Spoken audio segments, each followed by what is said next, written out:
We're up to the Mishnah now on the bottom of Daf Tzadi Beis Amud Aleph. And this is the second Mishnah in the parak. Till now we've been dealing with the first. And we're talking about a woman who got married based on two witnesses who testified to the effect that she's not a Yevamot Shuk. And we'll see the case in just a minute, but it means that until she gets Chalitza, she's a Yevamot Shuk, but two Eidim testify that she doesn't need Chalitza. And based on this false testimony, she got married to someone from the Shuk other than the Yavam, when in fact she fell for Yibum and she didn't have a Chalitza.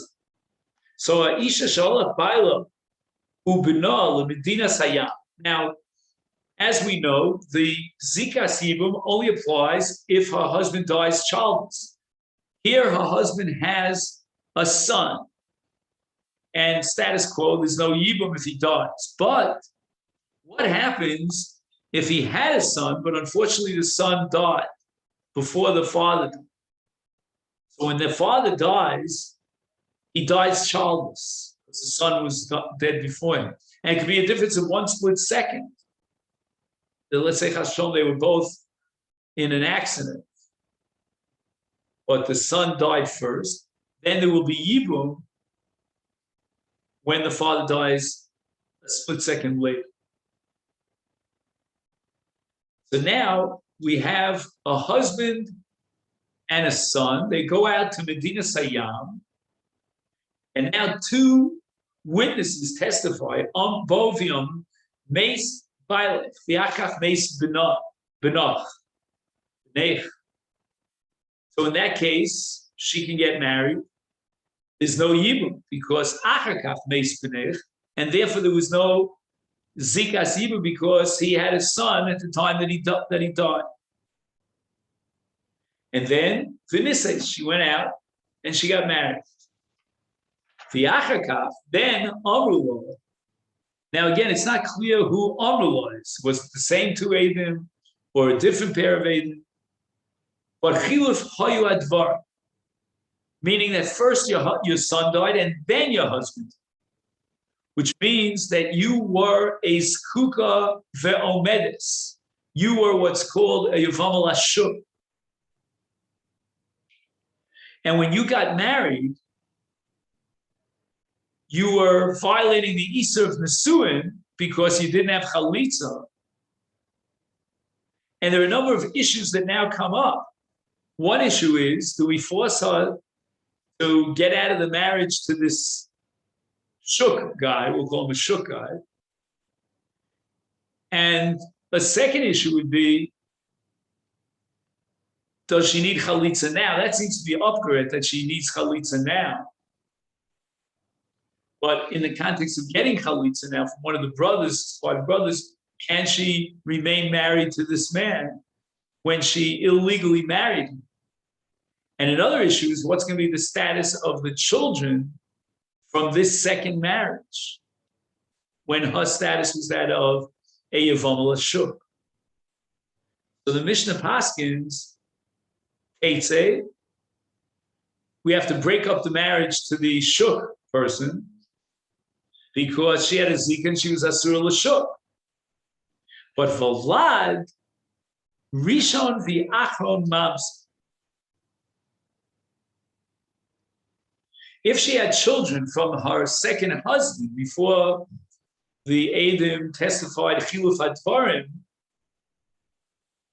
then Rishon v'Achron Mamzer. What does that mean? It sounds like literal translation. The first of our children and the last of our children are Mamzer. That doesn't make any sense. But rather, when it says Rishon, it means what was the time framework of her Yediyah?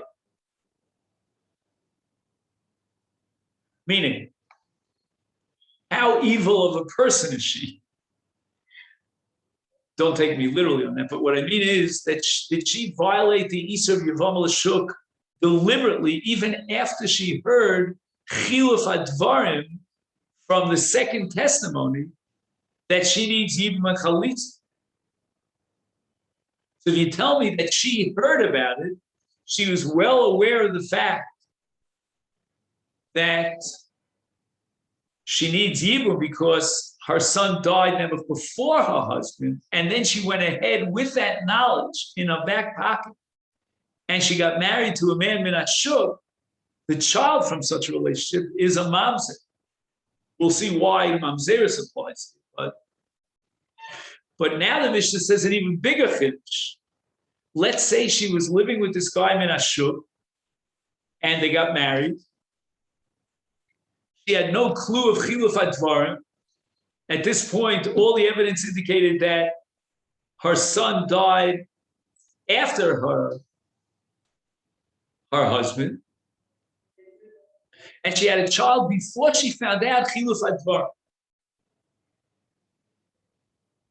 That is not, because mamzerus is not a punishment for a crime.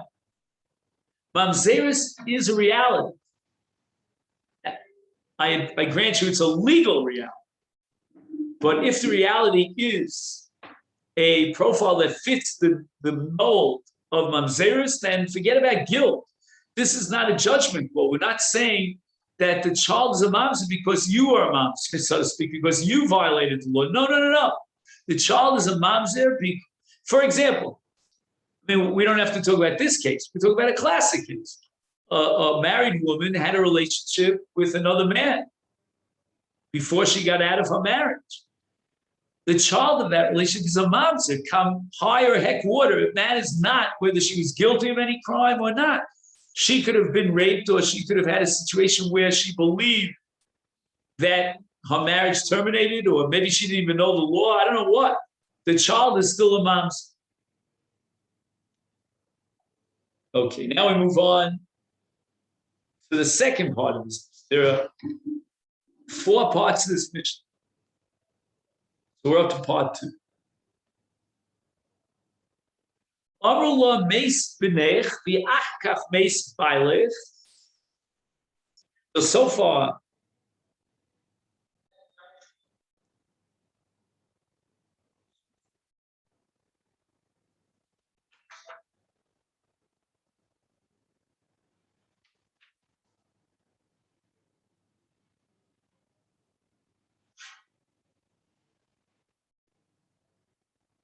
the second part of the Mishnah is similar to the Reisha of the Mishnah. Just one second, let me read.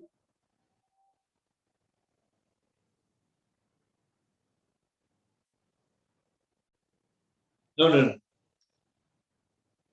It's similar to the Chiluf HaDvarim. Right? What was the Chiluf HaDvarim in part 1? Let's just get the mathematics.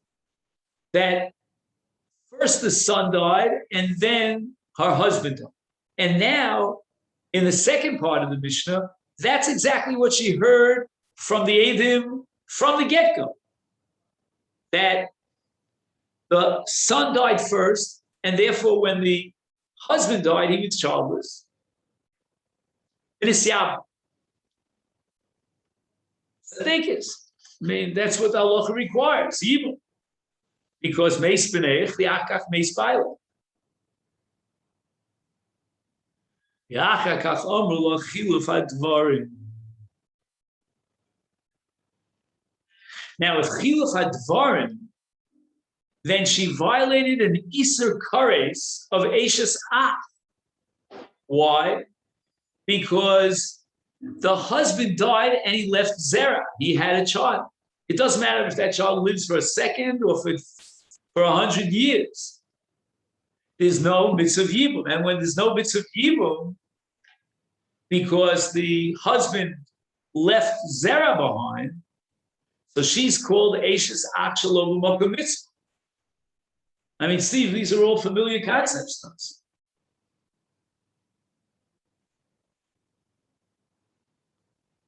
Teitze, Vavlad, Rishon v'Achron Mamzer. Now, the honest truth is, I don't understand what the chiddush of the second section of the Mishnah is. Because now that we've determined that her son died after her father,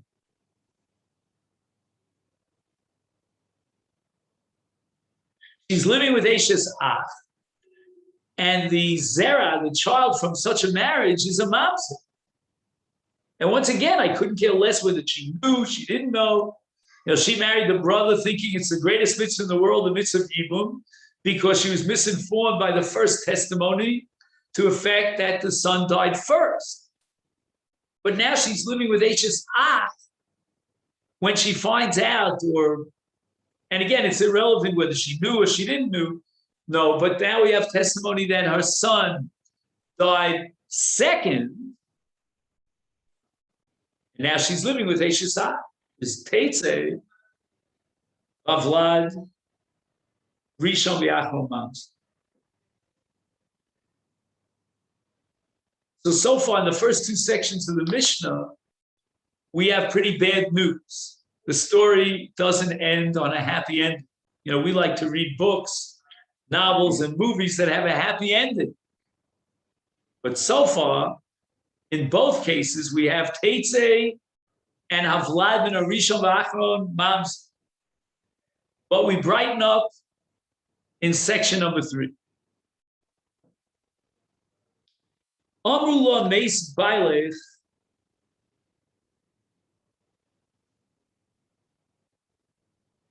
Two witnesses testified that her husband died. There was no need for Yibum, either the no brothers or the children. In this case, she got married to someone else. The achakach amru lo kayam hoya. When you got married, your husband was alive.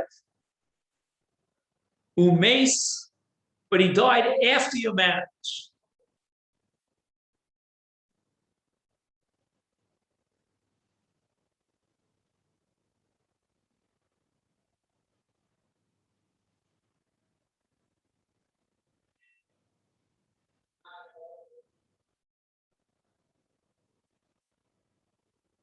So at the time of her marriage, she was an Eshes Ish.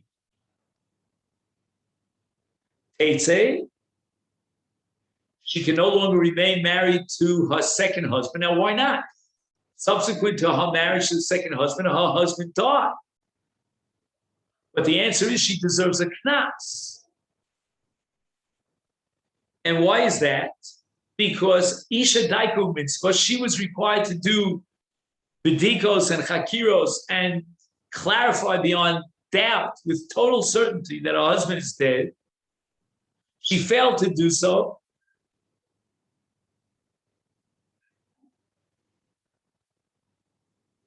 And therefore, she gets a knas. Now, what about the child from the first marriage, from the second marriage? Havlad Rishon Mamzer V'Achron Eino Mamzer. If she became pregnant from her second husband before her husband died, then clearly the child is a mamzer. She was an HSE, she became pregnant from a different husband. Her husband is alive, the child is a mamzer. But supposing she became pregnant after her husband died, then we're not going to go as far as to establish that the child is a mamzer. On a doraisa level, for sure he's not a mamzer because the husband is dead. But on the other hand, we already instituted a knas that forced her to break up the marriage with the sheni. She's not allowed to live with him. So she violated the knas. She lived with the second husband. And you and I might have said, well, the knas establishes her as if she's an Eshes Ish, but the answer is no. She's not an Eshes Ish. Her husband, in fact, is dead. She had no right to live with this second husband, but if she did so, the child is not a mamzer.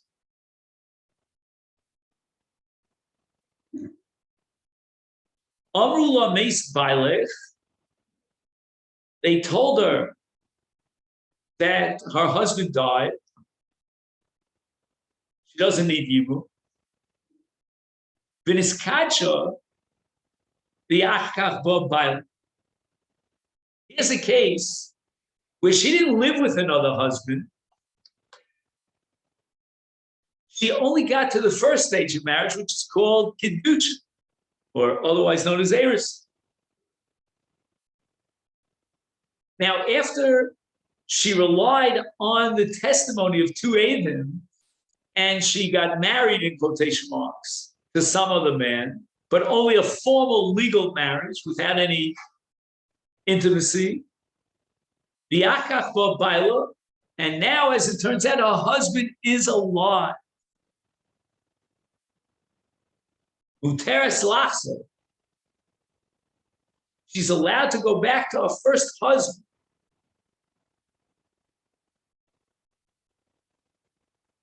Because she was never divorced from her first husband. Had she been divorced from her first husband, then the law would change. That's called Masechet Yevamot. But we're not talking about Masechet Yevamot because she was never divorced. She got married under the false premises that her husband was dead, but now it turns out he's alive. She can go back to her first husband.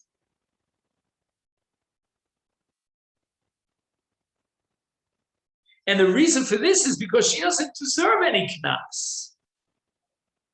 She was doing what the law would have said she should do in light of the fact that there was testimony that her husband died.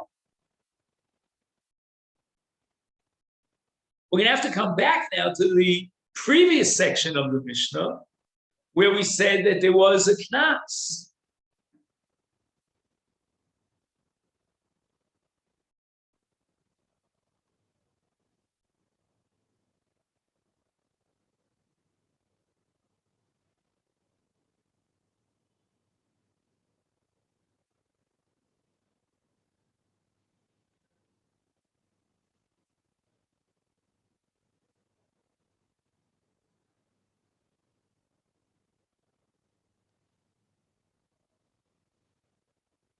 Again, right now, I don't have pshat. If anybody has pshat, let me know. Why is it that in the previous case, which we called section number 3, she's subject to a knas,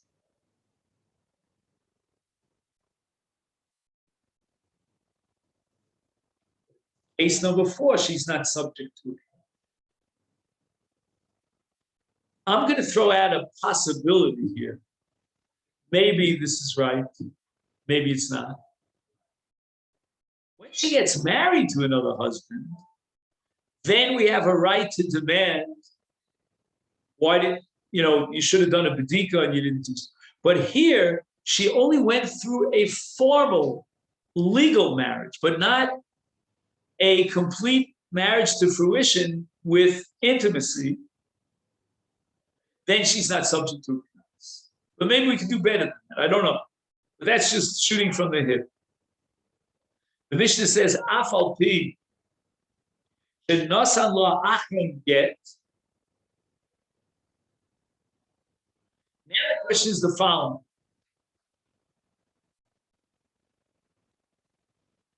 She got married, at least Eris, to a second man.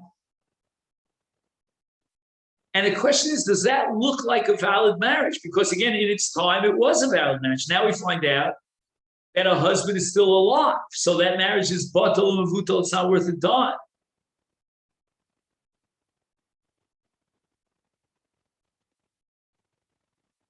So now the question is, what's her status vis-a-vis kahuna?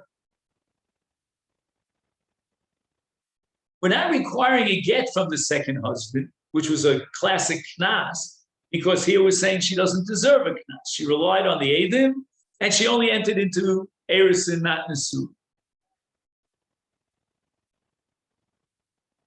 And if we relieve her of a knas and we allow her to go back to her first husband, then it means she doesn't need a get from her second husband. But on the other hand, people on the street think that she was married to the second husband. But not only that, he gave her a get, which she didn't have to do. Would that get that she receives disqualify her from marrying a Kohen? Lo pasla min hakuna, which is very relevant if her husband, should say first husband, the husband that she's married to now, is a Kohen. We just said that she can go back to her husband, but now she got to get from another man. But the answer is that other man was not married to her, and therefore the get itself is not valid. She therefore does not have the status of a grusha. She can go back to her husband even if he's a Kohen. And he writes here, "V'chenim yomus baila." Rashois, and I'm just going to read the next words if I can guess. Li nasei l'kohen. Let's see if I'm right. Li nasei l'kohen.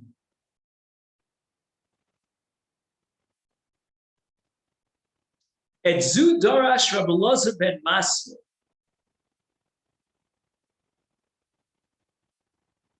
Isha grusha meisha, and then it says lo yikach. A Kohen is not allowed to marry a grusha. Below meisha eno isha. It says grusha meisha from her husband. But this second fellow is not her husband because the Kedushin never took off the ground. She was an Asian siege to the first husband. Thank God this halacha is accepted because could you imagine, it's not for this halacha, if a person wanted to get back at somebody, really mess up someone else's life, an evil person, all they would have to do if she's married to a Kohen is to give her a get. Okay, I don't know if we go that far because here there's reason to believe that maybe that get would be valid because somebody would think that since initially Amrula Meis Bailev, therefore the marriage to the second husband was valid, and therefore the get from the second husband would pass a lot to. But it doesn't mean that any Tom, Dick, and Harry could write up a get, like a mafioso, pay the Aiden to sign a get and deliver the get to a woman who's married to a Kohen and say, well, you're a grusha, you can't be married to your husband. Or even to pass law for the future, if her husband dies, she won't be able to marry a Kohen because this guy gave her get. No, that's ridiculous. Here, there was a hava, meaning that maybe the get should be viewed on one level, midrabanan, bishomar zayin, as a valid get.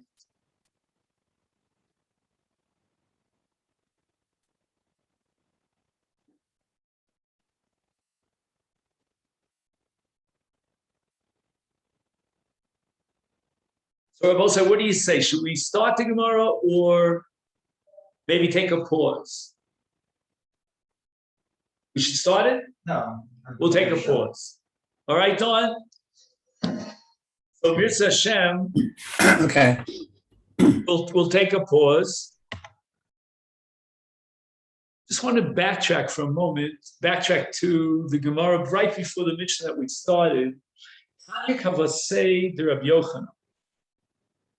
And that means that when it says Hilkala, the Mishnah has in mind Nisue Almono L'Kohen Gadol Grusha B'Chalutz L'Kohen Hedjot, and the Brisa says Horua Bezdin Linase. So she had one witness, and based on that one witness, Bezdin gave her a horah that she could get married. Holcha V'Kilkala Kigon Almono L'Kohen Gadol Grusha B'Chalutz L'Kohen Hedjot. And then, Achakach Ba Bail, her husband turns out to be alive and well. Chayeves b'korban, I'll call Bia Ubia Divrei Rabbi Elazar. In other words, even though she didn't have the idea between one Bia and another, each Bia generates its own chiyuv chatas. And the Chachamim Omrim, Korban Echad al Hakol. All the bios that she had are all integrated into one whole, and she brings one carbon that covers up for all those bios. Because Chacham hold that since all the bios took place behelim echad, therefore lo nodala bein bia lebia she asura hareze ka'ochel shnei kizesim shel chelev behelim echad. She repeated the same avera twice. Let's say she ate chelev, and then before knowing that it was chelev, she ate another kizaisim chelev. The halacha is that Karban echad chatas achas al kol echad v'echad. Hold the gufim. I'm sorry. Is karban echad al kol? The Chacham hold that all the bios are considered beheli machas as one violation, like the case of kizayis chelev, and then another kizayis chelev beheli mechad. Umodim Chachamim Rabbi Loza sheniseis lechamisha bnei adam shechayeves bekarban al kol echad v'echad. Each person that she marries, now we're not counting bios now, but each person would generate a chiyuv carbon unto itself. Poil v'gufin mechulak. And in the case of gufin mechulakim, Chachamim concede that she's chayeves a carbon on kol guf v'guf. So I wanted to read here one note in the Mesifta. He says the following: he says the look increases on Daf Tes Vav, and Lemeidim Din Zemi Nida. Umevur betosis b'Sanhedrin Nun Dalid Amud Beis. So Lemeidim es Hadin me'Apostle Del Isha b'Nidas Tumas. L'chayev al kol achas v'achas. So it says Isha in the singular. B'nidasa, it says she's chayev a korban. And each woman that's a nida is mechayev a separate korban. That's called gufin mechulak. So Tosa says that b'makom she'ein pasul. If we didn't have this Yalfusa, then ain gufim mechalkim. We would not have halach of gufim mechalkim. So one of the achronim, the mitzvah Esan, bearing in Sanhedrin, asked the following question: came, Ma makar l'chayev es ha'isha al kol baal u'baal. Here we're saying in our sugya that the Chachamim concede that if she was married to more than one husband, each husband generates its own separate chiyuv chatas. Why is that so? Because Tosa says that if there's no pasuk, like in this case of a woman who was married to many men, then she would bring one carbon for all of them. And the answer is given, shehukshu kol harayis ladod, that this halacha that we derive from Nida applies to all harayis. L'chayev al kol achas mi achas. So that means that gufim uchulakim is halacha in arayis in general. We don't limit it to nida. We don't limit it to any other erfa. We include all arayis in this principle called gufim mechulakim.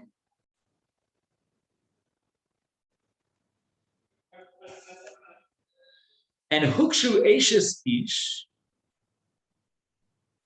Hukshu isha leisha. Titziv anafashas ha'osas lachen. Kimosha aboel chayev al kol isha ve'isha. Kmochen ha'isha chayeves al kol ish ve'ish. And that's what we have. And what we got up to now is the Sugyas HaGemara on the Mishnah that we studied today. And the Gemara is going to hone in on the first segment of the Mishnah in the din that came first in the Mishnah of a Yevama who married someone from the Shuk mistakenly. And the Mishnah paskins that the Vlad min Arishon ve'ha'achron is a mamzer. That means whether or not she knew about the chiluf hadvarim before she got married to someone from the Shuk is irrelevant. Bein nisabra mimenu kodem shenolad l'shem eispaila ubeinim nisabra mimenu li'achar shenolad harei hu mamzer. And the Gemara analyzes my rishon umay ach. So that's a mitzvah Shem, the Gemara that we want to see on Yom Rishon. So let me take this opportunity to wish you a great Shabbos, and thank you so much. Great week we accomplished it.